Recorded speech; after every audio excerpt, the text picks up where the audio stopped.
transport du temps. Très bien, merci beaucoup. Aïcha Doyen, l'affaire mairie de Dakar juridiquement ak politiquement ak éthiquement mu nekk lu si nekk loo xamante ni nii mënees na ko see jàngat noo koy jàngate.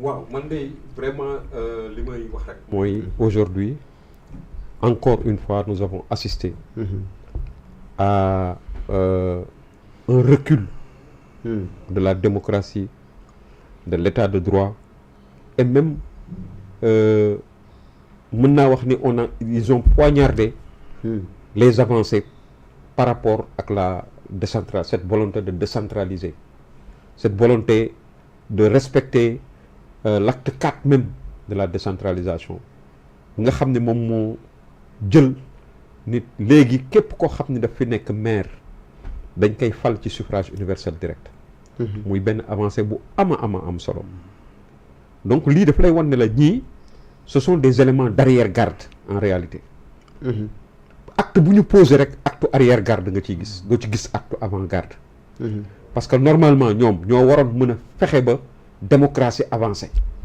mais ñoom bu fekkee ni tey ñoom ñooy nekk des freins à la démocratie à l'état de droit même di jalgati yoon te teguñu ko lu dul ci ay xëccoo yoo xam ne am na seen digganteeg nit ki wala yu demee noonu des questions personnelles la ñuy régler des règlements de compte politique c'est vraiment dommage parce que li nga xam ne moom moo am tey mooy le président Macky Sall moo respecté woon loolu nga xam ni Sénégalais yi dañ ko yàgg a jooy da nga daan gis benn maire boo xam ni dañuy yeewu benn suba rek benn bopp nit koo xam ni kenn xamu ko ñu gis ko mu nekk maire dëkk bi combien de fois la fi am loolu bari na nit koo xam ni nit ñi amul contrat de confiance bu am digganteem ak doomu aadama yi généralement maire man dama koy wax toujours ay yenn fonction yi maire président assemblée nationale ay nit la yu nga xam ne gox ya ñu nekk dañu war a am reconnaissance su nit ñi dëkk ca gox ba ñu xam leen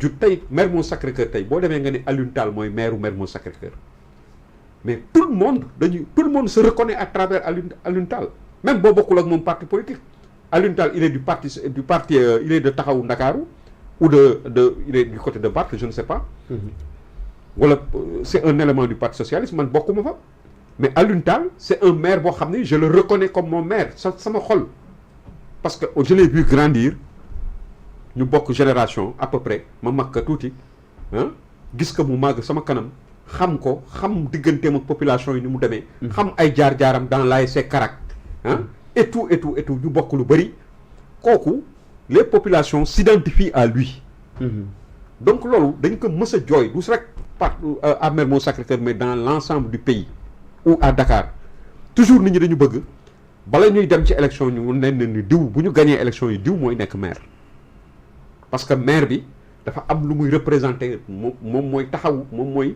le premier magistrat d'une commune voilà n'est-ce pas ou d'une mairie de ville donc lii bu amee avancé bu mel noonu bu amee mais dañ ko war a suuxat mais waruñu ko néewal doole tey nag lu ñu def mooy avancé boobu ñu amoon tey ils ont élu un maire sur la base d'un truc bu nga xam ni ay maanaam lu ñu ko waxee sax élection wu à suffrage universel suffrage indirect lañ ko fale ministre conseil ñoo suffrage indirect ce sont les conseillers municipaux qui l'ont choisi comme maire donc dañu dellu ginnaaw la ñu amoon ak kii ba ñu amoon dellu nañ ci ginnaaw donc ils ont fait reculer nos acquis ils ont compromis nos acquis n'est-ce pas xam nga loolu lu ko gën a garaaw dafa am boole ci encore su fekkoon sax dañ ko teg ci lu nga xam ni nit xel mën na ko nangu ñu mën a comprendre Barthélémy Diaz il a été jugé et condamné mais lañ ko condamné waxuñu ni dafa def crime parce que article 277 boobu application wu loolu bala muy mën a nekk mu nekk article 135 dugg ba noppi nga xam ni dañu ni képp koo xam ne nga def crime da nga rey nit crime lañ ko tuddee mais Barthélémy il a été condamné sur la base d'un délit pas d'un crime il y a une forte différence entre un délit et un crime un délinquant et un criminel parce que bu fekkoon dañ ko condamné pour crime day fekk ñu yóbbu ko chambre d'accusation criminel lañ koy yóbbu atte ka fa oui chambre criminelle.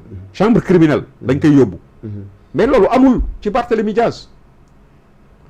Il a donné la mort sans l'intention de la donner. Coups et blessures ayant entraîné la mort lañ ko jàppee. Involontaire, oui. lañ ko condamné. Mais alors un maire qui est élu au suffrage universel direct. arrêté mën na ko jëlee ci place bi mu nekk. arrêté mënu ko décret moo ko mën a def. te décret ki ko mën a jël. mooy kan. mooy le président de la République. Oui, c'est bien clé de voûte des institutions. nga xam ne li muy jiite exécutif bi teewul moom la ñu dénk mboole seen. loolu tax mu nekk président de la République première institution du pays. moo tax ñu dénk ko mboole seen toutes les institutions qui existent waxantuma la nag un démembrement de l'État bu nga xam ne mooy lii nga xam ne mooy mairie yi ak les trucs comment ça s'appelle décentralisé. n'est-ce pas les pouvoirs décentralisés. ci État la bokk. donc bu ñu koy teggi. normalement président de la République mooy constaté bu ñu constaté bu ko nit waxee c'est vrai am na citoyen bu nga xam ni jàpp na ni crime la def. bu fekkee ni crime la def sax président moom mooy jël décret. daal di que vice de forme dafa am ci affaire bi. arrêté waru ko daaneel. man je reste convaincu que ni. bu ñu demee ci cour suprême bu ñu ca demee. le kañ la le 18. le 18 septembre bu ñu demee ci le 18 septembre. man personnellement dama gëm ni. Barthélémy sera rétabli dans ses droits. ñenn ñi aussi doyen te recevoir naa ko si ku bokk si waa Sénégal bi ñu bokk.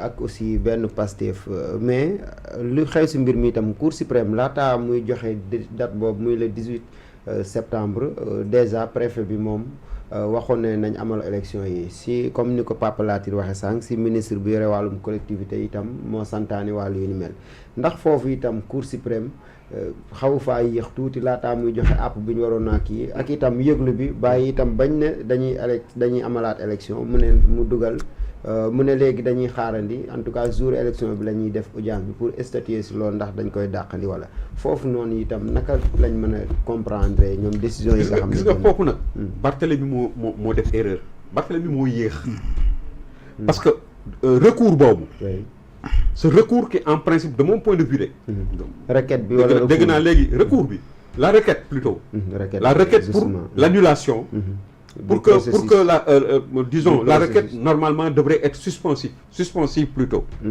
man loolu laa jàpp pour comme Cour suprême nee na dana ci prononcé wu le 18 normalement jàpp naa ni normalement loolu waroon na mën a fay kay justement élection bi man loolu laa gëm parce que man dama xam ni bu doon par exemple un cas de CQRP dans le cadre du mouvement nawetaan l'appel est suspensif. même su fekkee affaire justice yi nii sax buñ la xasee condamné boo defee recours loolu dafay taxawagun. mais man dama jàpp ni il s'en est occupé un peu tard. parce que dafa mel ni la veille rek. quelques jours avant 2 jours 3 jours avant. ci lay doog a dugal affaire boobu.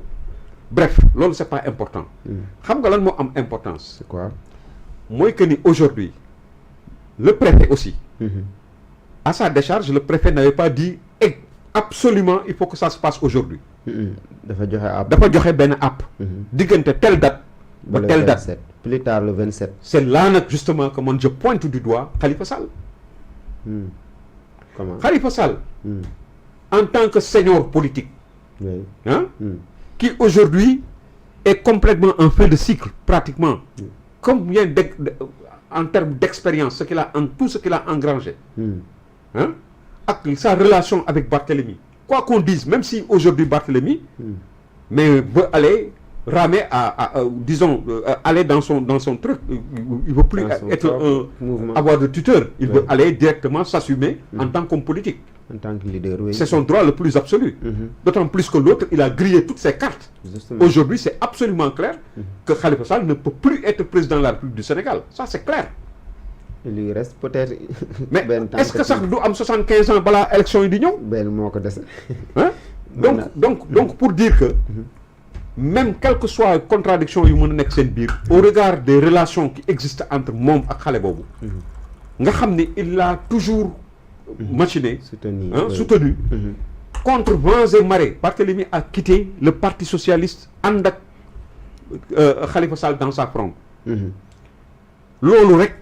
ak lu mu mën a demee ak lu mën a am seen diggante war na mën a jar situation yu mel ni et puis pour des intérêts politiques dans son camp parce que mook Barthélemy fondamentalement la divergence elle n'est pas antagoniste la divergence n'est-ce pas oui. C'est une divergence boo xam ni peut-être yu ndaw la yoo xam ni peuvent se régler à l'amiable sax n'est-ce pas mais donc man jàpp naa ni tey moom sagesse am moo ko waroon may pour mu wax ki nga xam ne tey mooy candidat am notre sœur Ngoné Mbengue ah mu ni ko décaleel date bi wala nga pousse ko su fekkee mënu leen maanaam boycotter parce que mën na xalaat à sa décharge mën na xalaat ni su fekkee ni ñoom nekkuñu candidat keneen dana nekk candidat te ñoom ñeneen ñoo koy gagner donc ñoom am nañu chance pour gagner mais moom il doit se donner des délais suffisants pour pouvoir rassembler l'ensemble des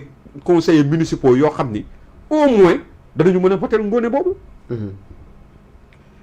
mais ñun la jëlal date nangam rek nga jël premier jour ba alors que am nga délai bu nga xam ne yaatu na mais c'est ça que je ne peux pas comprendre finalement et puis li wóor te wér mooy tey bu fekkoon par exemple le quorum n'était pas réuni il n'y aurait pas de vote de maire oui il n'y aurait pas de maire donc man mu doon man la si j'étais à sa place mais damay woote pour boycott très bien damay woote pour boycott bu ñu demee nag ba xoola bu ñu demee wala ma différer date bi jéem a rassembler toutes les conditions pour l'éligibilité de la candidate Ngoné Mbengue très bien hein mais tey vous imaginez il y a certaines mauvaises langues qui disent que oui les militants de les conseils de l'APR ont voté pour mais c'est pas vrai ça Benno Siggil Sénégal d'ailleurs n'existe même plus depuis quand Benno Siggil Sénégal n'existe plus Benno Bokk Yaakaar ni hein il y a Takku Wallu Sénégal aujourd'hui l'APR est dans Takku Wallu Sénégal donc des conseillers après le problème